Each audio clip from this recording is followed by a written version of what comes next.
Merci d'être venus de si loin pour beaucoup d'entre vous, parce qu'il y a des gens venus de toute la France et même d'autres pays. J'ai vu aujourd'hui des Belges, des Suisses, j'ai vu des gens de toutes les provinces de France.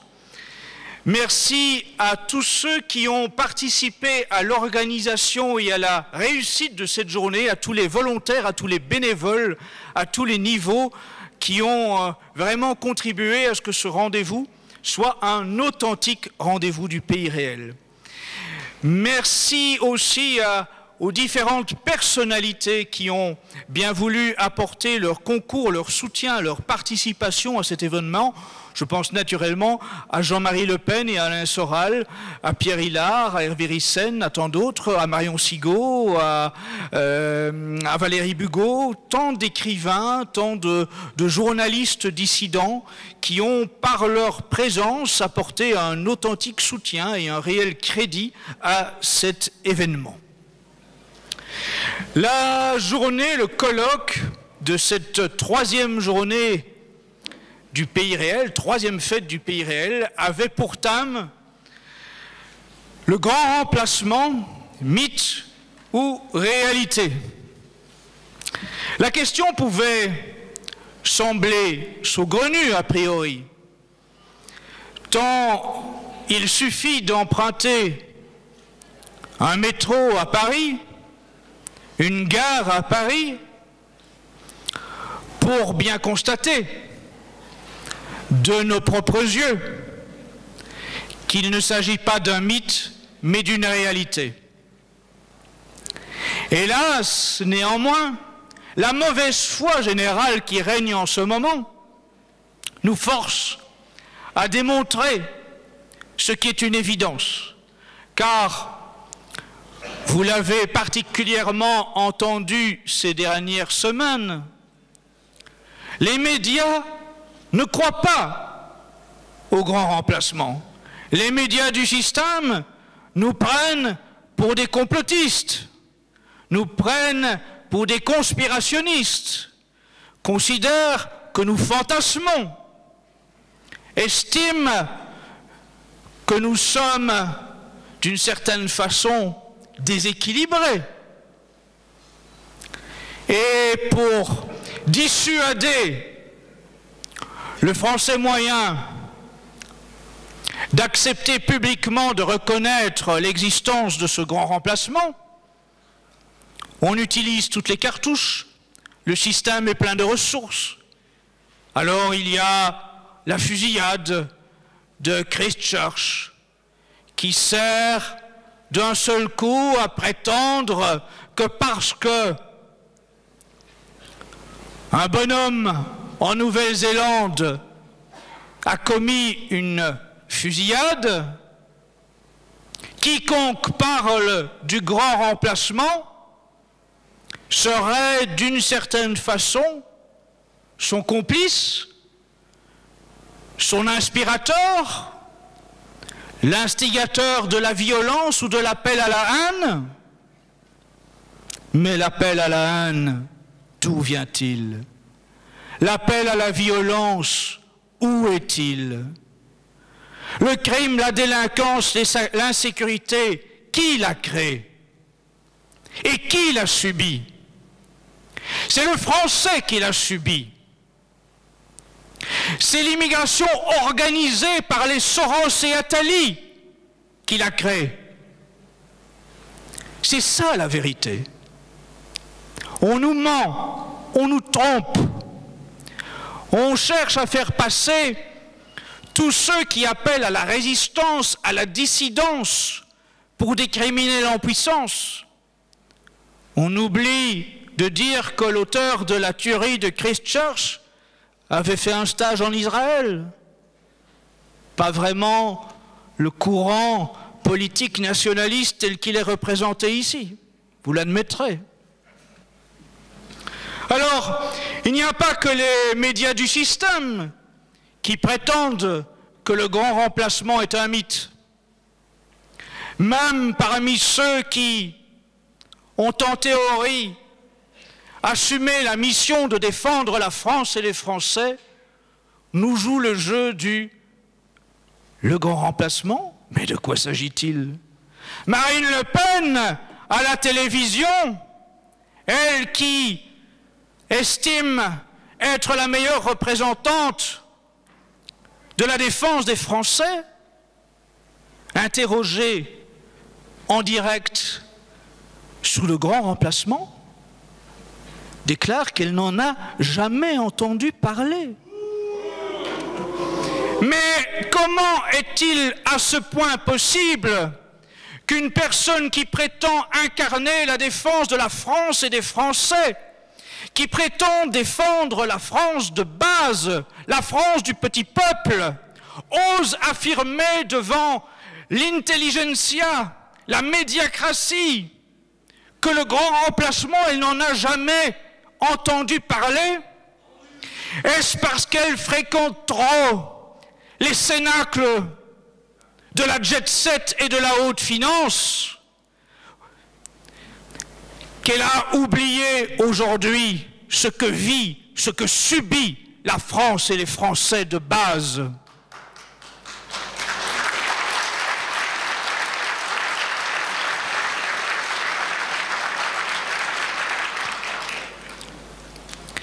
Tout au long de cette journée, il vous a été démontré scientifiquement que le grand remplacement n'est pas un mythe, mais une réalité. Vous avez commencé par entendre Claude Timmermans vous parler de l'aspect statistique et démographique. Et il est apparu bien vite que l'État français, les autorités françaises, par le fait même qu'elles cherchent à vous cacher les chiffres du grand remplacement, eh bien cela signifie de facto que cet État français a quelque chose à vous cacher. La dissimulation des chiffres implique qu'il y a quelque chose de subverti. Si ce grand remplacement n'existait pas, si l'immigration était quelque chose de mineur au niveau du coût et des conséquences pour la société française, pourquoi donc, au nom de quoi donc, les autorités françaises dissimuleraient-elles les chiffres, les statistiques? Empêcheraient-elles que nous soyons tous en mesure de disposer des éléments comptables de cette immigration? Quand on a quelque chose à dissimuler, c'est que l'on est déjà du camp des vrais comploteurs. Il vous a ensuite été démontré à quel point il y a le grand remplacement des élites. Et jusque dans les écoles, on travaille au grand remplacement. Et là encore, cette semaine, vous l'avez vu, on a annoncé l'inauguration d'une école islamique turque parrainée par Miligorus, une organisation islamiste proche d'Erdogan. Est-ce que tout cela est normal dans la France d'aujourd'hui? Est-ce qu'il est normal qu'on ait simultanément droit à un ministre de l'Éducation nationale comme Blanquer qui menace les écoles catholiques hors contrat et qui légitime des écoles sous direction, sous patronage de l'étranger et d'autres religions, de l'étranger? Est-ce normal de la part d'un ministre français? Nous pensons que non.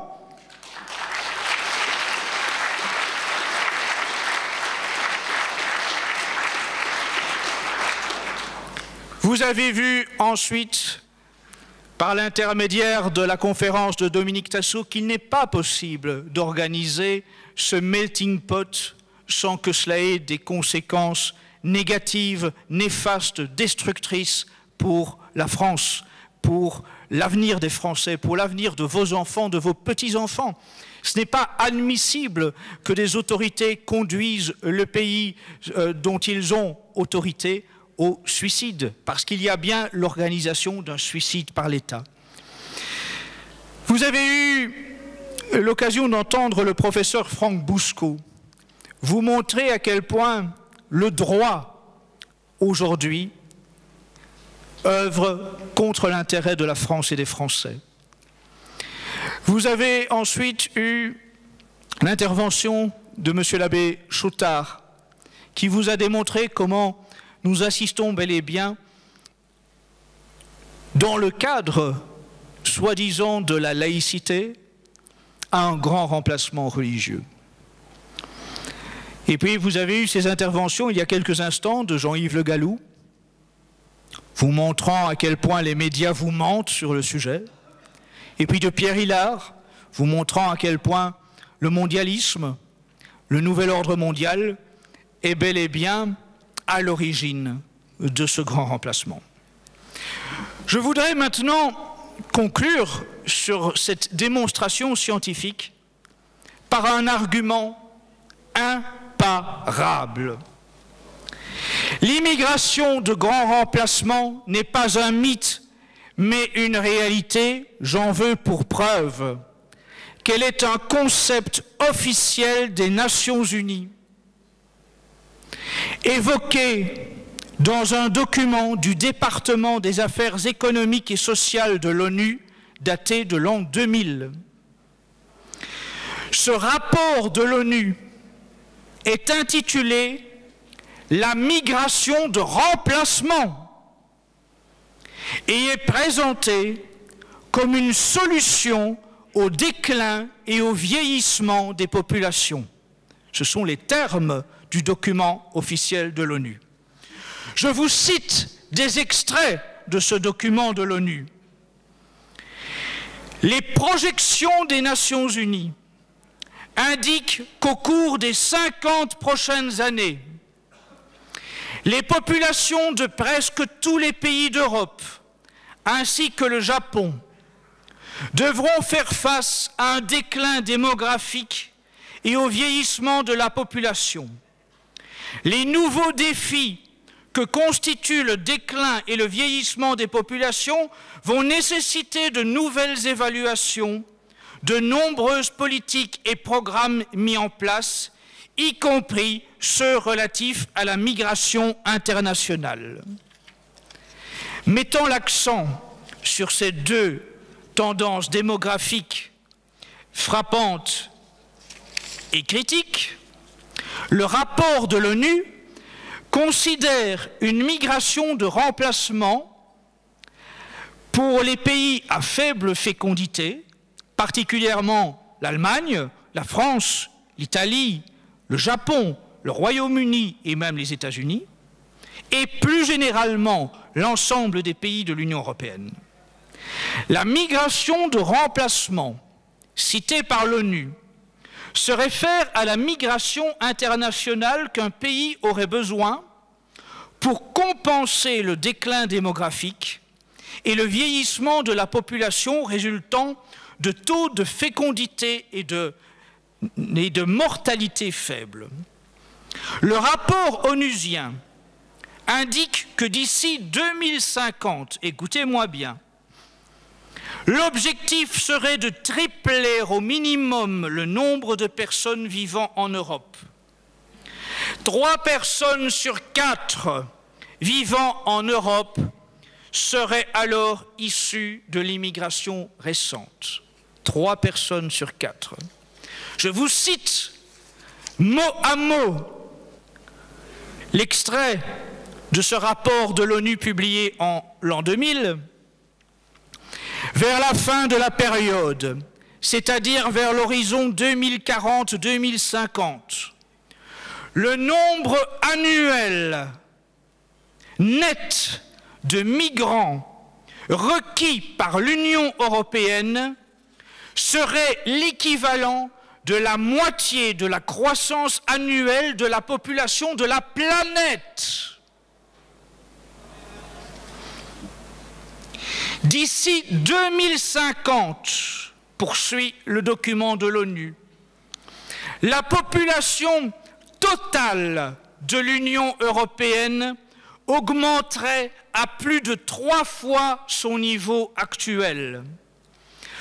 Toujours en vous citant ce document, il est stipulé, dans ce processus, les 3/4 de la population totale européenne en 2050 seraient constitués de migrants post-1995 en provenance de l'extérieur des frontières actuelles de l'Union européenne et de leurs descendants.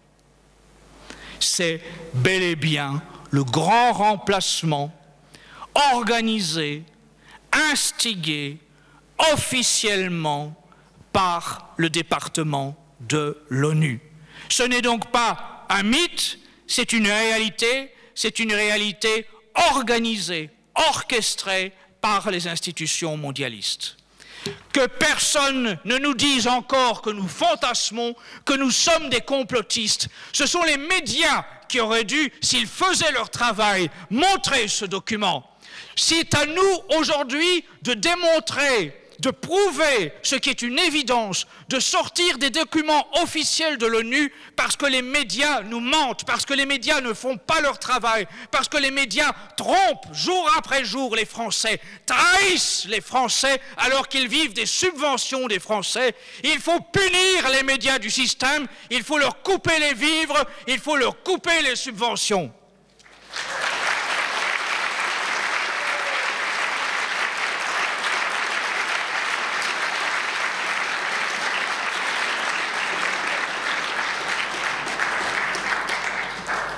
Ce document de l'ONU est également bien la preuve en vérité que le grand remplacement non seulement n'est pas un mythe, mais que sa mise en pratique a d'une certaine façon commencé en 1975, lorsque Simone Veil, à l'époque ministre de la Santé, a accouché, si l'on peut dire, de la loi légalisant l'avortement. Depuis lors, 225 000 femmes se font avorter chaque année en France, à la suite de quoi le patronat cosmopolite réclame avec l'ONU plus d'immigrés pour compenser la dénatalité qu'il a lui-même organisée, occuper les postes professionnels et payer nos pensions.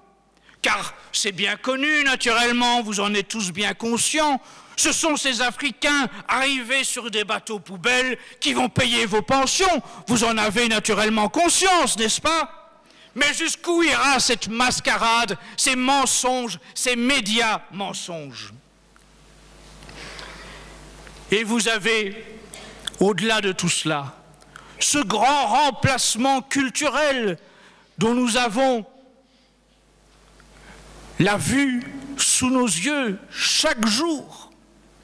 Ici, nous avons essayé de vous présenter avec des artisans, des artistes catholiques, la France du terroir, la France des clochers, ce que la culture française peut avoir de beau, de bon, à quoi elle peut contribuer à élever l'âme, à élever les consciences, à élever l'intelligence, à pousser à être quelqu'un de bon. Mais ce que les médias nous proposent, ce n'est pas le beau, ce n'est pas le bon, c'est la laideur, c'est le multiculturalisme, c'est le melting pot, ce sont les rappeurs Booba et Caris détruisant des commerces d'un aéroport, promettant une bagarre de rappeurs par un média interposé et devenant de cette façon des star systems. Voilà ce que les médias nous proposent comme modèle culturel de personnages dont je ne pourrais même pas dire les qualificatifs pour ne pas tomber sous le coup de la loi. Mais vous aurez compris à quel point mon dédain est profond de voir à quel point les médias nous montrent ce genre de personnages, d'individus, de bas individus, et les proposent en modèle à notre jeunesse.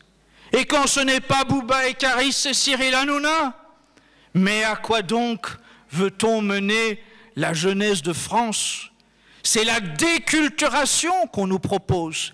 C'est l'avilissement qu'on nous propose, c'est le nivellement par le bas qu'on nous propose, c'est l'assassinat de l'intelligence qu'on nous propose. Et même le camp national est aujourd'hui, d'une certaine façon, affecté par une forme de grand remplacement dans ses références. Hier, le camp national brillait jusque dans les prétoires avec maître Isorni et maître Tixier-Vignancourt. Aujourd'hui, Louis Alliot a pour avocat maître Goldnadel et Marine Le Pen a pour avocat maître David Dassa-Ledest, par ailleurs avocat de la Ligue de défense juive. Et c'est ça la France aux Français, si l'on y croit encore. Autrefois, le camp national se nourrissait des livres et des articles de presse de Charles Maurras, de Léon Daudet, d'Henri Massis, de Benoît Méchain, de Jacques Bainville, de Louis Veuillot et de dizaines, de centaines d'autres plumes talentueuses de la culture française. Aujourd'hui, la droite nationale en est souvent réduite à s'abreuver uniquement auprès de Finkielkraut et de Zemmour, auxquels trop de gens de notre camp délèguent le soin de seuls représenter les intellectuels français de droite. Triste France.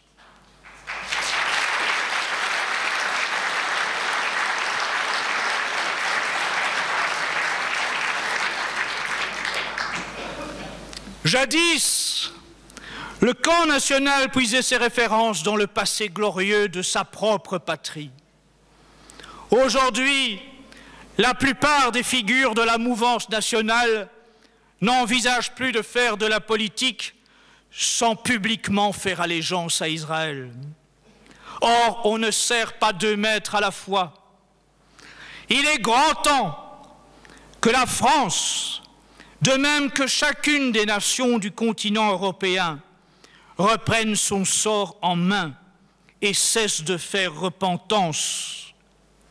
Cela implique de connaître et d'aimer notre histoire, notre terroir, notre foi.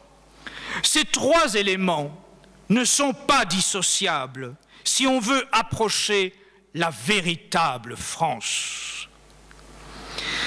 Cette véritable France, c'est celle dont les chemins sont parsemés de calvaires, dont près de 5000 communes portent le nom d'un saint, et dont quantité de héros guerriers, de Charles Martel à Sainte-Geneviève, de Saint-Louis à Sainte-Jeanne d'Arc, ont agi à la fois pour Dieu et pour la France.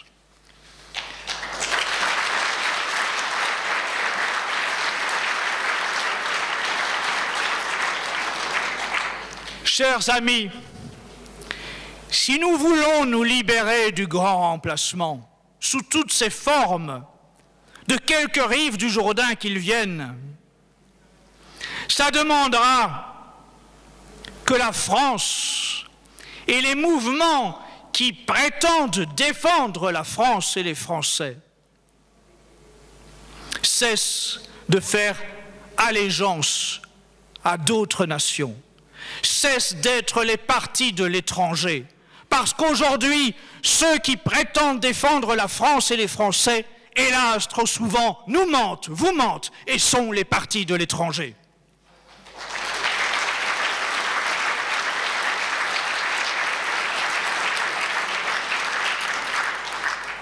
Le grand remplacement aujourd'hui, on ne le dira jamais assez. Il vient d'Afrique, il vient du Proche-Orient, il vient de plus en plus quasiment de tous les continents. Mais ce n'est pas comme autrefois une armada ottomane, ce ne sont pas des émirs, des sultans, qui ont dressé une multitude et les ont fait monter sur des bateaux. Non. Ceux qui l'organisent cette fois-ci portent d'autres noms, ont d'autres titres. Ils ne sont pas sultans, ils ne sont pas émirs. Ils sont de la haute finance apatride et cosmopolite.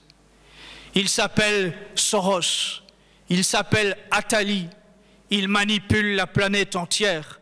Ils organisent le grand remplacement sous ses multiples facettes. Ce sont eux les auteurs du grand remplacement. Ce sont eux les causes de ce que nous vivons. Ce sont eux les cibles de notre résistance.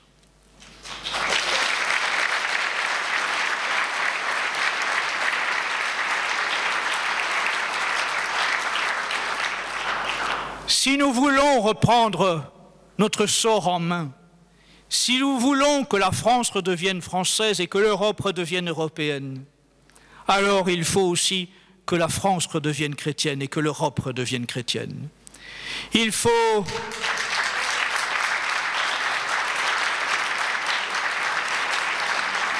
que nous retournions à ce qui a fait la grandeur de la France et ce qui a fait la grandeur de l'Europe. Il faut que nous nous souvenions de ce qui a formé, forgé l'âme de nos peuples, ce qui a fait de nos ancêtres les bâtisseurs de ce dont nous sommes les héritiers et dont nous avons la charge et le devoir d'être les transmetteurs. Si nous cessons d'être ces Français chrétiens, d'être ces Français catholiques, si nous cessons d'avoir à la fois la volonté d'être patriotes et la volonté d'être des catholiques assumés, si nous nous soumettons à la laïcité, si nous nous soumettons aux valeurs républicaines, nous serons des héritiers indignes. Nous serons des traîtres non seulement à notre patrie, mais à nos familles, à nos ancêtres. Nous aurons à porter ce poids lorsque viendra l'heure dernière, le jugement dernier, d'avoir à expliquer à quel point nous avons été à ce point indignes, à ce point médiocres, à quel point nous avons participé par notre abandon à la destruction de la France et à la destruction de l'avenir de ceux qui sont les générations qui nous suivent. Et je ne crois pas que vous êtes de ceux-là. Et j'ai au contraire confiance en votre volonté, en votre détermination. Si vous êtes venus ici, aussi nombreux, et de toute la France et d'au-delà, c'est que cette France du pays réel, c'est que ces valeurs du patriotisme et de la foi, vous y croyez encore, et à juste titre. Alors, de grâce, ne soyez pas simplement au retour des gens qui disent « c'était un bel événement, les discours étaient bons, j'ai rencontré des gens agréables ». Mais dites-vous, quelle part puis-je prendre dans la bataille qui se mène en ce moment? À mon niveau, dans quel rôle puis-je être efficace pour les aider à mener cette bataille décisive? Comment, à mon retour, puis-je m'engager pour servir la cause de mon pays, de ma foi, de ma religion, du Christ roi? Comment puis-je relever cet étendard de la chrétienté? Comment puis-je rappeler à mes enfants que ce pays n'a pas toujours été ce triste décor métissé, melting pot multiculturel, avili, décadent, dégénéré, émasculé, gendérisé, LGBTisé, lobotomisé? Au contraire, il faut qu'en retournant chez vous, non seulement par votre exemple, mais par les paroles que vous tiendrez à vos enfants, vous leur donniez le bel exemple du combat qu'à leur tour ils devront livrer. Le père de famille, C'est cela son rôle aussi. C'est non seulement dans le temps présent d'être un acteur, d'être un combattant. Et le catholique est toujours un combattant. On l'a trop souvent oublié. Le véritable catholique, il doit le savoir. La nature même de sa catholicité le rend combattant. Si nous ne sommes pas combattants, si nous n'acceptons pas de livrer la bataille, c'est que nous ne sommes pas de bons catholiques. Il faut le dire. Ce n'est pas parce que nous livrons bataille que nous serons assurément de bons catholiques, mais en tout cas, si nous refusons de livrer bataille, nous serons certainement de mauvais catholiques.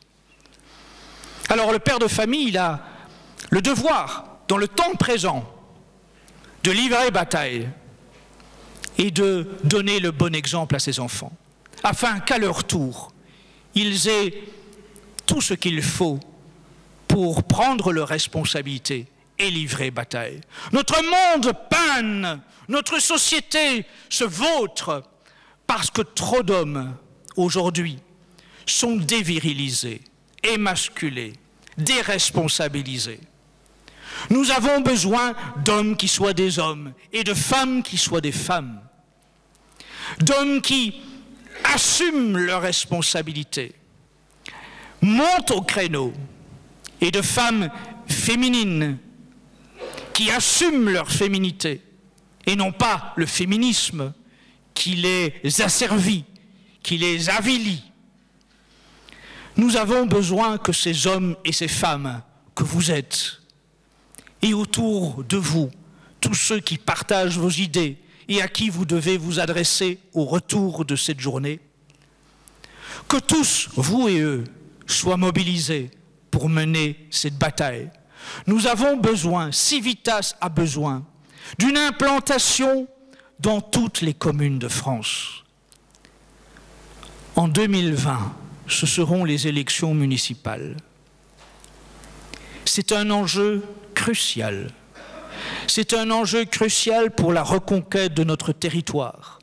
L'enjeu local, l'enjeu municipal, la commune, l'échelon le plus naturel de la société, après la cellule familiale. Il est à portée de main si nous le voulons. Il fait partie indiscutablement de la reconquête. Et si nous laissons passer cette échéance, nous porterons une grave responsabilité sur ce qui va se faire. Il y a en France environ 36 000 communes. À l'heure actuelle, Iketnung, il y a déjà plus de 2000 communes dans lesquelles il n'y a personne prêt à assumer de prendre la responsabilité d'être maire aux prochaines municipales. 2000 communes déjà aujourd'hui où le premier qui lève le doigt est assuré de devenir maire. Les estimations faites par différents organismes sur cette base considèrent qu'au jour de l'élection municipale en 2020, nous serons passés à 5000 communes en France, où il n'y a vraisemblablement personne qui sera désireux d'occuper le poste de maire. La reconquête, elle passe par là. Les territoires sont à reprendre. Si nous ne le reprenons pas, ce sont nos ennemis qui le reprendront, croyez-moi. D'autres ont bien compris, eux, cette échéance, cette opportunité. Alors, de grâce, organisons-nous. Ne nous glorifions pas de bons mots, de bons discours, de bons écrits. Agissons, agissons pour le bien commun, aidons la France à se redresser, partons à la reconquête pour la France et pour la chrétienté.